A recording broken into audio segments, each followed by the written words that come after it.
a gente vai começar falando um pouco sobre o que é a patologia, né? Para que serve a patologia no nosso ambiente. Esses são os objetivos que estão lá na lista de vocês, tá? E pelos quais a gente deve passar hoje aqui nessa aula de forma direta. Então a gente vai definir a patologia, ser capaz de citar e explicar pelo menos 2 aplicações da patologia na medicina, combinar ferramentas anatomopatológicas para diagnóstico de neoplasias e explicar essa integração em relação ao nexo causal, definir e diferenciar etiologia e patogênese, citar 3 exemplos de doenças em relação a esses aspectos, reconhecer a relevância da autópsia, uma segunda parte mais dedicada à autópsia, no aprendizado, apontar 3 funções da autópsia na medicina moderna, explicar 3 pontos relacionados ao declínio do número de autópsias no país e uma coisa que está muito relacionada às discussões integradas de caso, que é lembrar que quando a gente está usando uma autópsia para ensino, a gente nada mais está fazendo do que a mesma coisa que vocês vão fazer no 5º e no 6º ano atendendo pacientes na beira do leito, tá? É um paciente como outro qualquer, que está esperando para ser sepultado para que vocês possam aprender, tá? A gente não está liberando esse caso imediatamente para que vocês possam aprender.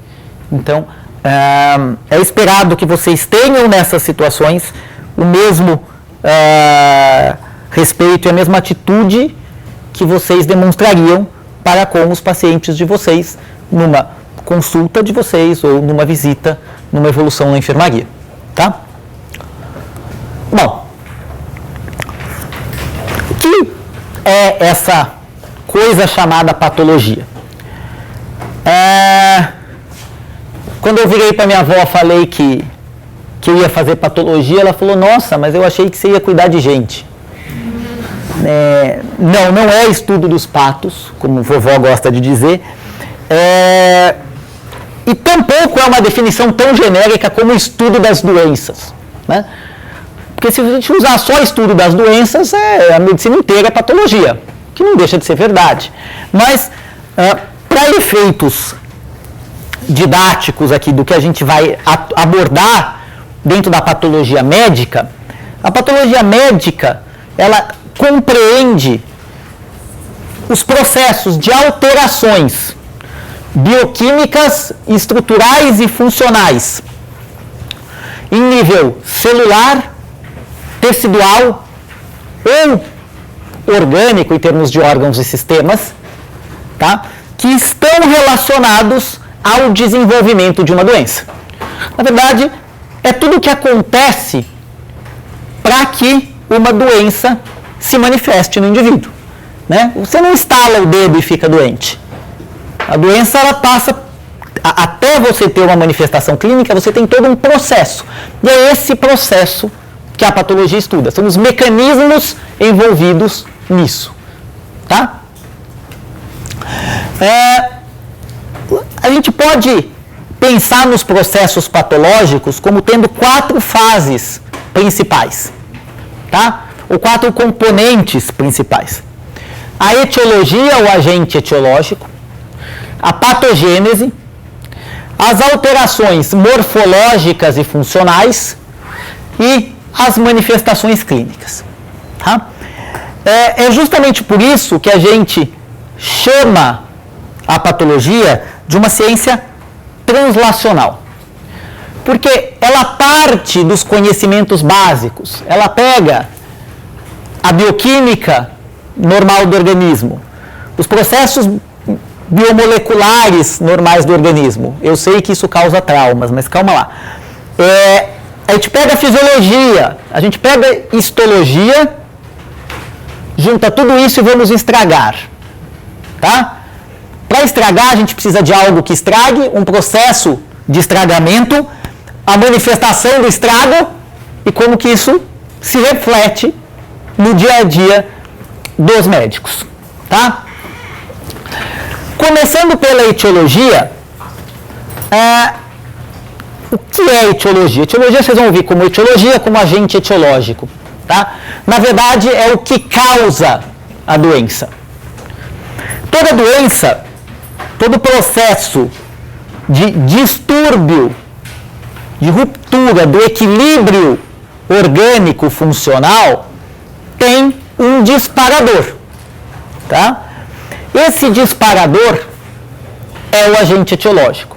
Ele pode ser de diversos tipos. A gente agrupa, em geral, em dois grandes grupos. As etiologias genéticas ou hereditárias.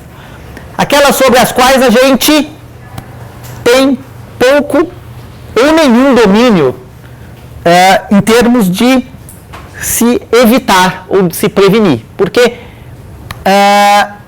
você recebeu aquilo. Você nasceu com aquilo, você recebeu do processo de divisão dos precursores de gametas dos seus pais, e você, no fim das contas, acabou também adicionando algumas transformações ali na hora da fusão, e é o que temos para aquele momento.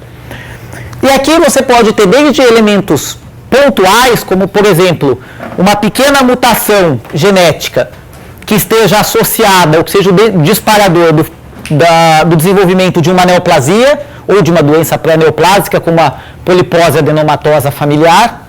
Tá? No caso, uma mutação de um gene que chama APC gera essa doença, a polipose adenomatosa. Vocês vão estudar bastante isso na patologia gastro ano que vem. Você pode ter translocações cromossômicas, tá? Troca de pedaços de cromossomo entre um e outro, troca do braço curto de um com o braço longo do outro. Um dos exemplos disso são os linfomas, principalmente o linfoma de Burkitt, que está muito associado a essas translocações genéticas. Ou você pode ter anomalias genéticas mais graves, como, por exemplo, as duplicações de cromossomo ou as deleções de cromossomo, gerando síndromes genéticas mais complexas, né? Como, por exemplo, Klinefelter, Turner, etc. Tudo isso vocês vão ver também com detalhes, a gente não vai abordar muito isso aqui, quem vai abordar isso com mais detalhes é a genética. O segundo grupo são os adquiridos. Os agentes, os fatores etiológicos, as etiologias adquiridas, são aquelas com as quais a gente não nasce, mas com as quais a gente interage durante a vida. Então, a gente adquire essas etiologias, a gente entra em contato com elementos que geram doença na gente. Alguns deles são evitáveis, outros não. O mesmo agente, ele pode ser um agente etiológico numa determinada condição ou quantidade e pode ser inofensivo em outras situações, tá? Dentro dos adquiridos, a gente tem uma gama de elementos. Tá? Por exemplo, o que pode ser um agente etiológico adquirido? Alguém me dá um exemplo? Vírus. Oi? Vírus. Um vírus é um exemplo. O que mais? Poluição. Poluição. O que mais? Ouvi alguma coisa aqui? Só vírus e poluição causam doenças. Estamos bem. Tabagismo. Radiação. Vocês já citaram uma série de elementos, de agentes etiológicos de classes diferentes que são adquiridos. Então, poluição é um deles, em geral os produtos químicos presentes, né, o material particulado, os componentes da fumaça do cigarro, radiação, ultravioleta, radiação X, os micro-organismos. Em geral, quando a gente fala de etiologia, a primeira coisa que vem na cabeça é micro-organismo, é bicho que infecta, né? Bactéria, vírus, fungo, protozoário, tudo aquele desfile que vocês vão ter na microbiologia. E a gente pode ter, então, tem alguns elementos que são culturais e de hábitos do indivíduo. Alguns componentes alimentares, conservantes. Óbvio que nem todos esses elementos sempre são patogênicos, quer dizer, sempre funcionam como agentes etiológicos causando lesão, mas eles podem funcionar dependendo do padrão de resposta do indivíduo, dependendo da quantidade e do grau de exposição do indivíduo àquele agente, tá? Lembrando que a etiologia de uma doença, ela pode ser única, mas ela pode ser múltipla. Em geral, doenças crônicas mais complexas têm etiologia múltipla. Então, se a gente pensar num indivíduo que tem, sei lá, uma discinesia ciliar, ele tem um problema de batimento nos cílios, na traqueia, isso faz com que ele não consiga eliminar adequadamente o muco e isso aumenta a predisposição do indivíduo para infecções, tá? Por isso que ela é um problema clínico importante. Em geral, acomete crianças e é uma deficiência no cílio. Nesse caso, essa deficiência isoladamente pode levar à doença. Agora, pensa num paciente hipertenso, diabético, um paciente com dislipidemia. Em geral, nunca é um fator isolado nessas grandes síndromes. Você pode ter elementos genéticos, uma predisposição genética associada a outros elementos adquiridos. E saber a etiologia é importante porque quando a gente está fazendo medicina, a gente só quer fazer duas coisas.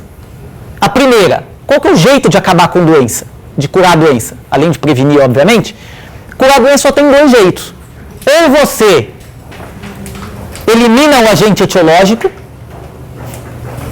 ou você bloqueia o processo que ele está desencadeando. Tá? Às vezes a gente consegue bloquear o agente etiológico. Tá? Outras vezes não. Você fala assim, beleza, então poluição causa doença, certo? Certo. Então agora, a partir de hoje, a gente vai dar todo mundo de máscara de gás, com um cilindro de ar não poluído nas costas, né? Não tem cabimento, né? Nessas situações, você não consegue tirar o cara de algumas condições. Então, você vai simplesmente tratar no sentido de tentar evitar os fatores associados ou os processos que esse agente etiológico dispara. Tá? A patogênese, por outro lado, representa como que esse agente etiológico causa a doença. Então, é um mecanismo, são as alterações bioquímicas, moleculares, genéticas que estão associados ao desenvolvimento da doença. Ok, essa bactéria entra no organismo, ou esse vírus entra no organismo. E por que o cara fica doente? Ele vai interagir com alguma coisa, ele vai levar a produção ou diminuir a produção de alguma coisa, vai disparar vai liberar um mediador que vai atrair células inflamatórias. Isso tudo é o processo pelo qual o agente etiológico leva ao aparecimento de alterações morfológicas, funcionais e clínicas. Tá? E é isso que a gente chama de patogênese. Ok?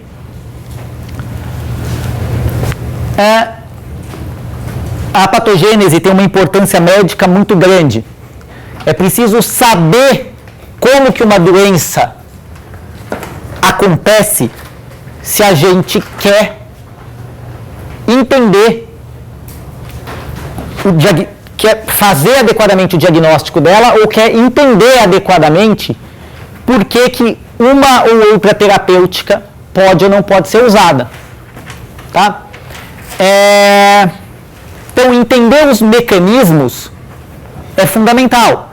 Então, se eu tenho um quadro que é um processo inflamatório, se eu sei que a cadeia inflamatória que está sendo desencadeada, eu posso usar medicações que atuam diretamente sobre aquelas cadeias. E eu não preciso ficar decorando que para tal coisa eu uso tal remédio, para tal coisa eu uso tal remédio, para tal coisa eu uso tal remédio. Não é assim que funciona. Em geral, a gente desenvolve esse raciocínio clínico e a gente entende de terapêutica. Então, já que a doença acontece desse jeito, eu vou tratar desse jeito. Por quê? Porque os medicamentos, em geral, eles são desenvolvidos de forma, de novo, ou a eliminar o agente etiológico, ou a bloquear o processo que está desencadeando a doença. Então, ou ele elimina agente etiológico, ou ele atua na patogênese da doença. Vamos pegar um exemplo. O nosso amiguinho aqui, que é um cara magrinho, esbelto, assim que nem eu, ele é chegado no nosso amigo fast food, come um monte de gordura. Gordura não é um problema, mas ele tem um desbalanço nutricional, certo? Esse desbalanço nutricional faz com que alguns elementos da nutrição dele passem a ser patogênicos, passem a funcionar como agentes etiológicos de algumas situações. Agora, imagina que esse nosso amiguinho também fuma, tá? Então, ele tem um outro fator, um outro agente etiológico adquirido, associado aqui. E ele tem 3 casos de infarto do miocárdio na família. E tem, portanto, uma grande chance de ter alguma predisposição genética. Só para mostrar que aqueles grupos que eu falei, eles não atuam de forma estanque. Muitas vezes eles estão superajuntados. Eu tenho uma combinação de fatores. Esse nosso amiguinho vai responder a esses agentes etiológicos com um processo patogenético. E aí a patogênese ou fisiopatologia, por que a gente chama de fisiopatologia? Para contrapor a fisiologia, né? Quer dizer, se da fisiologia você estuda o processo bioquímico normal para o desenvolvimento da função, na patologia você estuda isso alterado, por isso que a gente chama isso também de fisiopatologia. Todos aqueles fatores etiológicos que eu falei, de alguma outra forma, acabam levando a dano endotelial. Esse dano endotelial aumenta a migração de monócitos, que viram macrófagos e fagocitam lipídios e formam células espumosas. Esse dano endotelial altera a permeabilidade do endotélio e favorece a difusão de proteínas plasmáticas para a íntima do vaso, aquela área entre o endotélio e a camada muscular, levando a uma oxidação do LDL, que é a molécula de colesterol, e isso facilita a fagocitose do colesterol pelo macrófago, tá? Então eles vão se acumulando lá, fazendo uma plaquinha de aterosclerose dentro do vaso. Ao mesmo tempo, eu tenho adesão plaquetária, liberação de fatores plaquetários e proliferação de células mioepiteliais na íntima do vaso. Isso favorece também a deposição de colágeno. E eu tenho a parte de fibrosa da aterosclerose. Isso aqui é uma forma muito simples, vocês não precisam saber detalhes disso nesse momento, vocês vão ter uma aula só de fisiopatologia da aterosclerose nesse curso. Mas é só para mostrar como aqueles agentes etiológicos desencadeiam uma cascata de eventos que a gente chama de patogênese ou de fisiopatologia, que no fim das contas é o que vai levar, é o que vai caracterizar a doença, tá? Esse processo leva a uma situação em que eu tenho deposição de colágeno e deposição de células com gordura no interior. Isso eu consigo ver, isso é uma alteração morfológica. Então a patogênese é o processo, né, de desenvolvimento da doença e que vai culminar, em geral, na manifestação. Seja ela uma manifestação morfológica, estrutural, seja ela uma manifestação clínica, através de sinais ou sintomas, e, em geral, ambas as coisas. Então, essas alterações morfológicas, elas são secundárias ao processo de patogênese, tá? Quer dizer, a patogênese leva, em geral, a alterações morfológicas. E elas podem ser avaliadas de diversas formas. Macroscopicamente, eu posso olhar na autópsia o órgão aberto e ver uma lesão lá, por exemplo, um abscesso no pulmão, ou eu posso ver isso macroscopicamente também, numa forma menos invasiva, num exame de imagem, numa radiografia ou numa tomografia.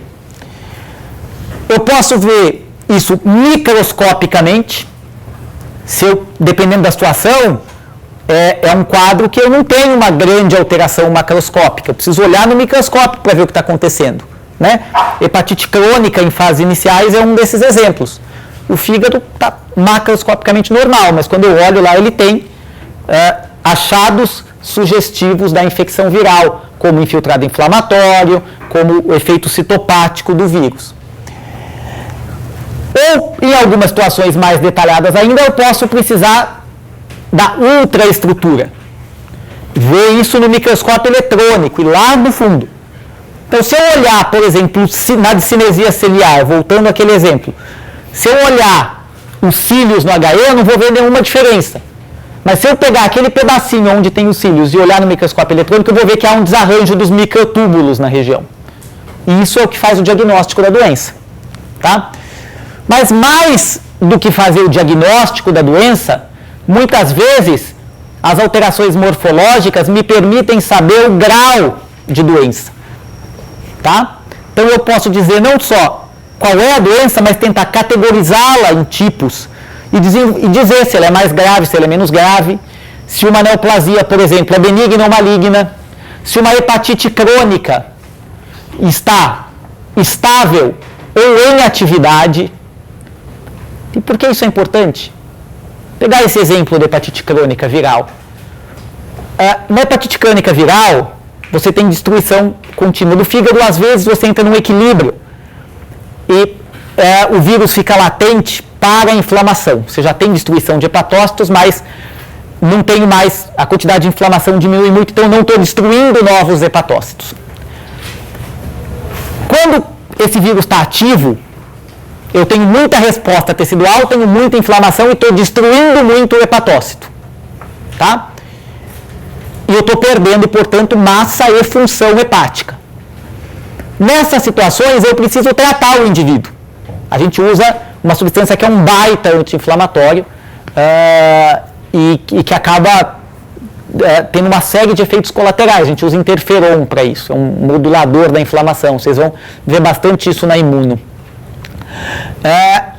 E esse processo, o problema é que eu barro esse processo, ele tem uma série de efeitos colaterais no organismo inteiro. Eu barro um monte de outros processos de resposta tecidual. E é justamente por isso que é importante eu saber o grau, porque eu não posso pegar qualquer paciente com hepatite crônica e sair dando interferon pro cara. Primeiro porque o treco é caro, segundo porque ele vai ter um monte de efeito colateral, se ele está com a doença estável não vai adiantar nada para ele. Porque eu vou combater uma coisa que não está agredindo, então eu não tenho o que combater. Tá? O interferon, nesse caso, ele não atua eliminando o vírus, ele atua bloqueando o processo da patogênese, um processo fisiopatológico dessa cadeia. Tá? Então, é muito importante ter essa informação em uma série de situações. E, em geral, a gente tem nisso a primeira forma de detecção, não do ponto de vista clínico, tá? Mas do ponto de vista dessa cadeia de eventos patológicos, as primeiras manifestações dessas alterações bioquímicas e moleculares são manifestações morfológicas teciduais, ainda que eu não tenha manifestação clínica. Tem um monte de doença que a gente tem que não tem manifestação clínica, você só vai perceber lá para frente, mas ela está tendo manifestações morfológicas. Tá? Um exemplo disso é isso aqui. Eu tenho aqui um coração, aquele mesmo amiguinho nosso lá, continuou daquele jeito, fez um monte de aterosclerose e, em momentos sucessivos da vida, teve infartos. E aí eu consigo, macroscopicamente, não só ver a correspondente morfológica desse processo patológico. Então eu vejo aqui uma área de palidez nesse miocárdio. Essa é a área que não está sendo mais vascularizada, porque eu tive uma obstrução da coronária. Tá? Isso aqui infartou, esse tecido morreu. Eu vejo aqui as células miocárdicas sem núcleo. A única coisa que eu vejo aqui são os núcleozinhos periféricos, que são de células inflamatórias que estão chegando nas primeiras horas. Aqui de 4 a 12 horas em geral. Depois de 24 horas, eu já vejo isso aqui, Em 24 horas, esse tecido já está mais amarelado. Por quê? Porque essas células morreram, eu recrutei células inflamatórias, isso aqui inflamou para diabo. A gente vai estudar isso com detalhes ao longo desse módulo do curso. Inflamou para valer, deixou esse tecido mais amolecido e inviável do ponto de vista de contração. Com o tempo, esse tecido morto vai sendo substituído por fibrose. A fibrose, o colágeno é depositado aqui Aquele mesmo colágeno que vocês estudaram na histologia, não é nada diferente. Só que aqui ele não está cumprindo uma função fisiológica. Aqui ele está ocupando o espaço de uma célula que morreu e não consegue se replicar, que é a célula muscular cardíaca, em geral. E aí ele vai dar essa coloração esbranquiçada aqui do colágeno retraído. Então a alteração morfológica permite, se eu conheço bem o processo fisiopatológico, só de ver essas alterações morfológicas eu consigo inferir quais foram as etapas do desenvolvimento dessa lesão do ponto de vista bioquímico, molecular e de mecanismos internos. Tá? Essas alterações morfológicas não precisam ser vistas só em lâminas ou em autópsia. Eu posso ver isso usando uma angiotomografia, como essa aqui, por exemplo. E eu consigo ver aqui a saída da coronária e uma área de obstrução aqui com falha de enchimento dessa coronária. Tá? Então eu tenho uma obstrução. Essa obstrução aqui é parcial ou é total? Parcial, por quê? Eu consigo ver que tem contraste passando lá para frente, né? Então, provavelmente o trombo, essa placa de aterosclerose, que pode ter trombosado em cima, não ocluiu completamente. Deixou uma área muito pequenininha, que é essa areazinha aqui. O resto está tudo ocluído. Então, esse trombo está grudado aqui, sobra só uma riminha aqui em volta por onde passa o sangue e o contraste. É o mesmo caso, tá?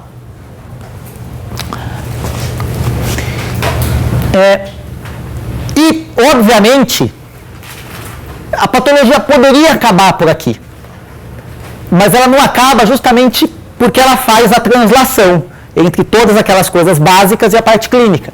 Então, a manifestação clínica que vocês vão cansar de estudar nos próximos anos na faculdade nada mais é do que a manifestação da patogênese do ponto de vista de sinais e sintomas. Então eu pego todas essas alterações bioquímicas, estruturais, moleculares e como que elas se manifestam no meu paciente, o que o meu paciente sente com isso, o que eu consigo examinar nele para entender isso, tá? E aí, saber isso é importante. A gente vai ao longo do curso, em cada processo patológico que a gente vai discutir, a gente vai tentar fazer essa ponte e sair desde de um mecanismo bioquímico, molecular, fisiológico, para chegar nessas manifestações clínicas, tá? De forma que, no fim das contas, o que vocês vão fazer é isso aqui. Vocês vão ter um indivíduo que tenha uma história com algumas doenças de base, ele tem uma situação ou uma queixa imediata e vocês vão começar a fazer associações entre os mecanismos, os achados patológicos, os achados clínicos, para tentar montar na cabeça esse quebra-cabeça que se chama raciocínio clínico investigativo.